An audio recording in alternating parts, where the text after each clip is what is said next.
हरे कृष्ण राधे राधे गौर हरि हरि बोल।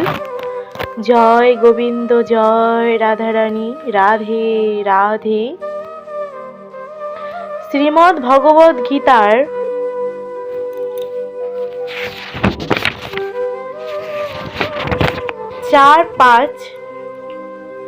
4 নম্বর এবং 5 নম্বর শ্লোক বিভূতি যোগ দশম অধ্যায়ের আমরা আগের ভিডিওটাতে কিছুটা পাঠ করেছিলাম। তার পরবর্তী অংশটা আজকে আবার পাঠ করছি। আগের ভিডিওটাতে আমরা এখানে শেষ করেছিলাম যে অভয়ম অর্থাৎ ভয় শূন্য কেবল তিনিই হতে পারেন যিনি কৃষ্ণ ভাবনাময় কৃষ্ণ ভক্ত। অর্থাৎ যে কৃষ্ণ ভক্ত একমাত্র সেই শুধু ভয় শূন্য থাকতে পারে, তার ভিতরে কোনো ভয়ই থাকে না। তাই বলছে ভয় শূন্য কেবল তিনিই হতে পারেন যিনি কৃষ্ণ ভাবনাময় বা কৃষ্ণ ভক্ত।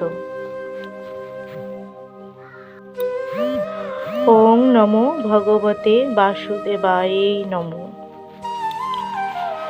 অহিংসা অর্থে এমন কিছু না করা যা অপরকে কষ্ট দেয় বা বিভ্রান্ত করে।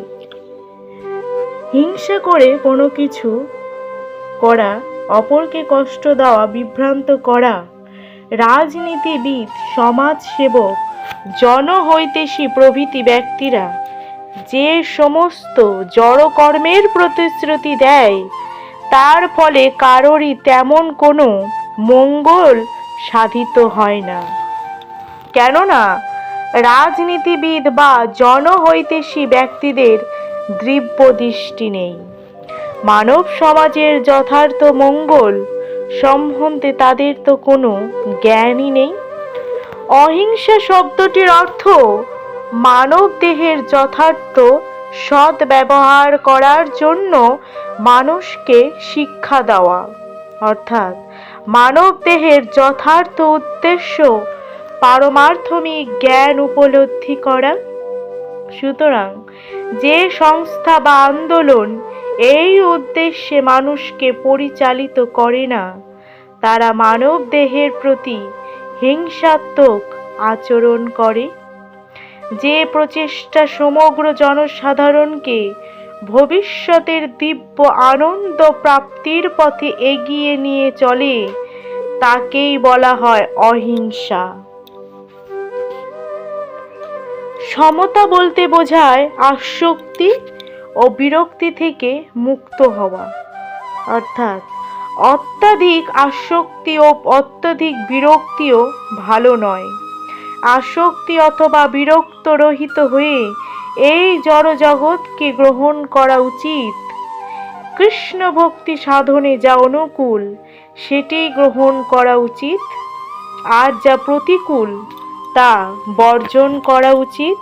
তাকেই বলা হয় সমতা।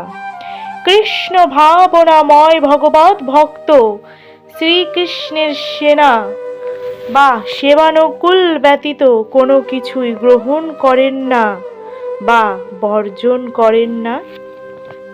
তুষ্টি বলতে বোঝায় অন্যবশ্যক কর্মের মাধ্যমে অধিক থেকে অধিকতর জড় বিষয় সঞ্চয় করার জন্য ব্যগ্র না হওয়া। ভগবানের কৃপার প্রভাবে যা পাওয়া যায় তা নিয়েই সন্তুষ্ট থাকা উচিত। তাকেই বলা হয় তুষ্টি। তপ কথাটির অর্থ তপস্যা বা কৃচ্ছ সাধন। এই সম্বন্ধে বেদে পালনীয় নানা রকম নিয়ম নিষ্ঠার নির্দেশ দেওয়া হয়েছে। যেমন খুব সকালে ঘুম থেকে উঠে স্নান করা। কখনো কখনো খুব সকালে ঘুম থেকে উঠতে খুব কষ্ট হয়, কিন্তু স্বেচ্ছাকৃতভাবে এই ধরনের কষ্ট স্বীকার করাকেই বলা হয় তপস্যা।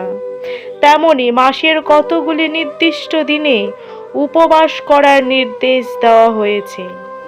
এই ধরনের উপবাস করতে আমাদের ইচ্ছা নাও হতে পারে, কিন্তু যদি আমরা কৃষ্ণ ভাবনাময় ভগবত ভক্তির পথে উন্নতি সাধন করতে চাই, তাহলে শাস্ত্রের নির্দেশ অনুসারে এই ধরনের দৈহিক ক্লেশ স্বীকার করতে হবে। কিন্তু তা বলে বৈদিক নির্দেশ অনুসরণ না করে নিজের ইচ্ছা মতো অন্যাবশ্যক উপবাস করা উচিত নয়।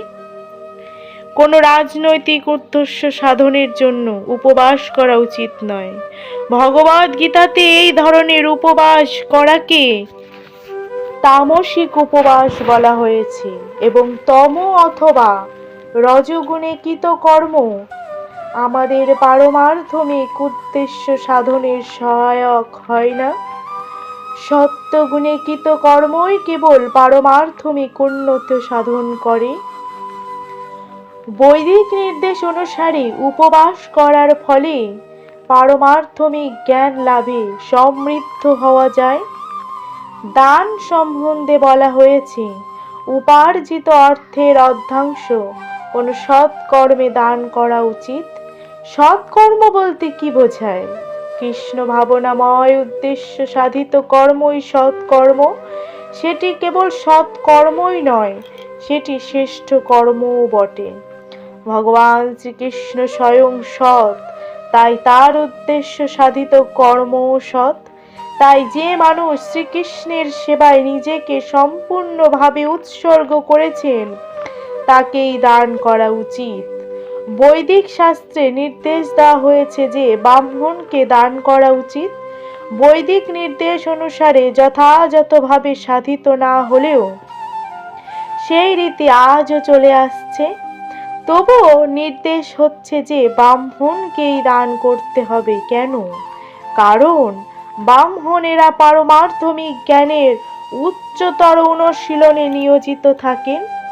ব্রাহ্মণের জীবনের উদ্দেশ্য ব্রহ্মজ্ঞান লাভের জন্য নিজেকে সর্বতোভাবে উৎসর্গ করা। ব্রহ্ম জানাতীতি, ব্রাহ্মণ যিনি ব্রহ্মকে জানেন তিনি ব্রাহ্মণ। তাই দান ব্রাহ্মণদের উদ্দেশ্যেই করা হয়ে থাকে, কারণ উচ্চতর পারমার্থমিক সেবায় নিয়োজিত থাকার ফলে তারা জীবিকা অর্জনের জন্য কোনো অবসর পান না। বৈদিক শাস্ত্রে আরো বলা হয়েছে, সন্ন্যাসীদেরও দান করা উচিত। সন্ন্যাসীরা দাঁড়ে দাঁড়ে ভিক্ষা করে অর্থ উপার্জন করার জন্য নয়, সেবার উদ্দেশ্য। প্রথা হচ্ছে এই যে তারা ঘরে ঘরে গিয়ে গৃহস্থদের অজ্ঞানতার আচ্ছন্নায় থেকে জাগিয়ে তোলেন। কারণ গৃহস্থেরা গৃহ সংক্রান্ত কর্মে এতই মগ্ন হয়ে পড়ে যে তারা তাদের জীবনের প্রকৃত উদ্দেশ্য কৃষ্ণ ভাবনাময় উন্মেষ করার কথা সম্পূর্ণভাবে ভুলে যায়। তাই সন্ন্যাসীদের কর্তব্য ভিক্ষুক রূপে গৃহস্থদের দাঁড়িয়ে দাঁড়িয়ে গিয়ে তাদের কৃষ্ণ ভাবনায় অনুপ্রাণিত করা। বেদে বলা হয়েছে, জাগরিত হয়ে মানব জীবনের জন্য নির্দিষ্ট বস্তু লাভ করা উচিত। সন্ন্যাসীরাই জ্ঞান ও পন্থা প্রদান করেন। তাই দান সন্ন্যাসীদের, ব্রাহ্মণদের ও মহৎ উদ্দেশ্যেই অর্পণ করা উচিত। খেয়াল খুশি মতো দান করা উচিত নয়।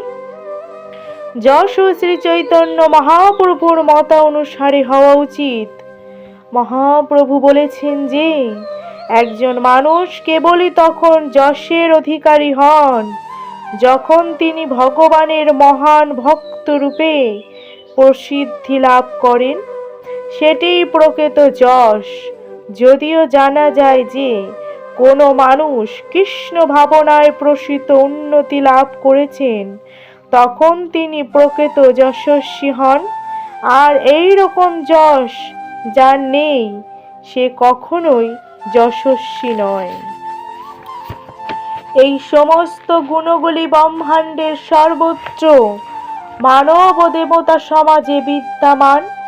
অন্যান্য গ্রহলোকেও বিভিন্ন ধরনের মনুষ্য জাতি রয়েছে এবং এই গুণগুলি সেখানেও বিদ্যমান। কেউ যদি কৃষ্ণ ভাবনায় উন্নতি সাধন করতে চান, কৃষ্ণ তখন তার জন্য এই সমস্ত গুণাবলীর সৃষ্টি করেন। কিন্তু সেই ব্যক্তি নিজেও অন্তরে সেগুলির বিকাশ করে থাকেন।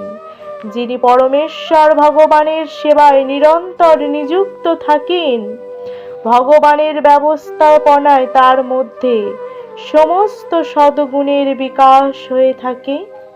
ভালো বা মন্দ যাই আমরা দেখি না কেন, তার মূল উৎস ভগবান শ্রীকৃষ্ণ।